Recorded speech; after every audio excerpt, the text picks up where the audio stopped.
Hi, and welcome to this Leaving Cert Higher Level Applied Maths video. In this video, we're going to look at a previous exam question. This question comes from the 2023 Higher Level paper. It is question 1, part B. A particle moving along a straight line has velocity v ds dt equal to 2t e to the power of minus t, where t is greater than or equal to 0. Part 1 asks us, using integration by parts or otherwise, derive an expression for s of t, the displacement of the particle at any time t, given that s0 equals 0. So basically they're asking us to solve that differential equation. So our first step is to write down our differential equation. So it's very, very clear because we have a little bit going on up there with a v. So we want to write it in the form ds dt. Now, we have ds dt. We want to separate to make sure that we have all of the same variables on each side. So on the left-hand side, I'm just going to stick with a ds. I'm going to leave everything else on the right hand side. If you want to bring over that too, you can, but there is no need.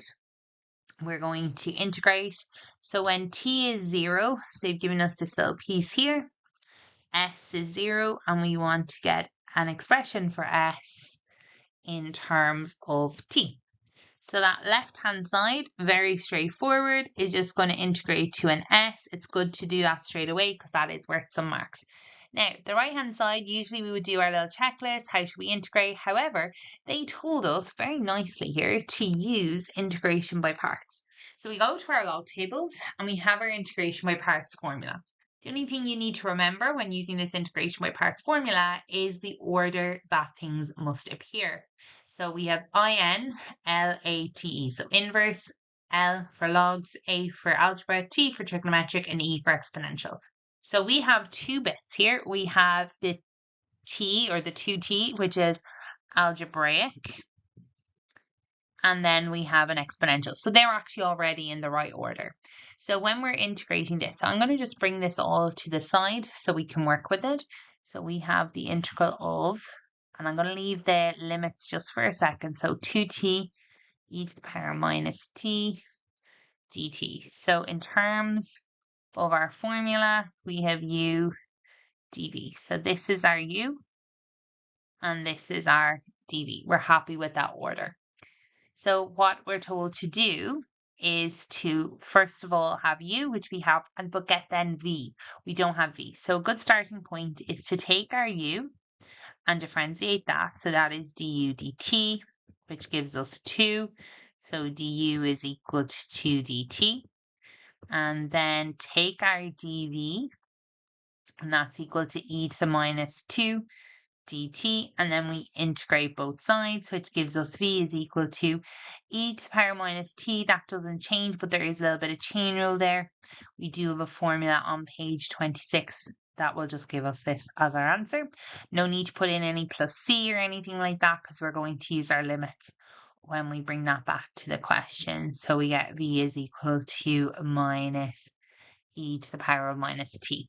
So this becomes u, which is 2t, times v, which is minus e to the power of minus t, minus the integral. So just from our formula, that's u, v, minus our integral v du. So v minus e to the power minus t, and then du, which is 2 dt. And then that tidies up to minus 2t e to the power of minus t. We have minus minus and a 2, so we can actually bring that 2 out in front of the integral if that helps. And we're left with something like this. I put just a box around here.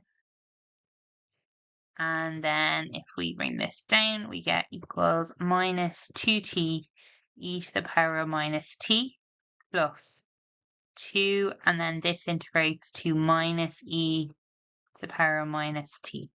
So again, a little bit of our chain rule there. So if we bring this back, what we're left with is minus 2t e to the power of minus t minus 2 e to the power of minus t, and we're evaluating that between 0 and t.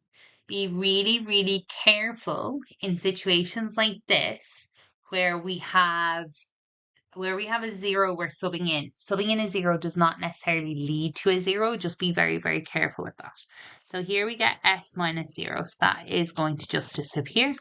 Here we have minus 2t e to the power of minus t, minus 2 e to the power of minus t, minus. Now we sub in our 0.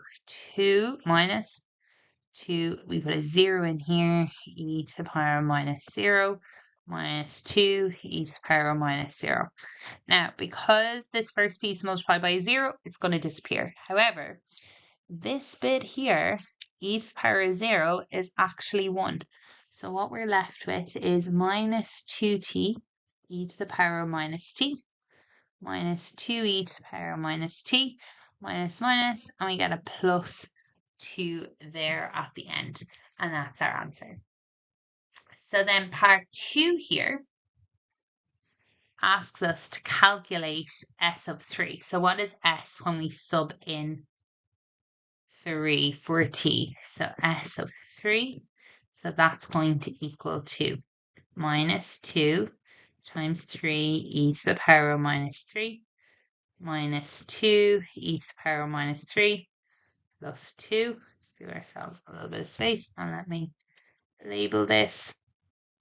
So this is a nice little question. We're just going to go straight to our calculators and we're going to put that in, and I'm going to round it to 2 decimal places, so 1.60 meters.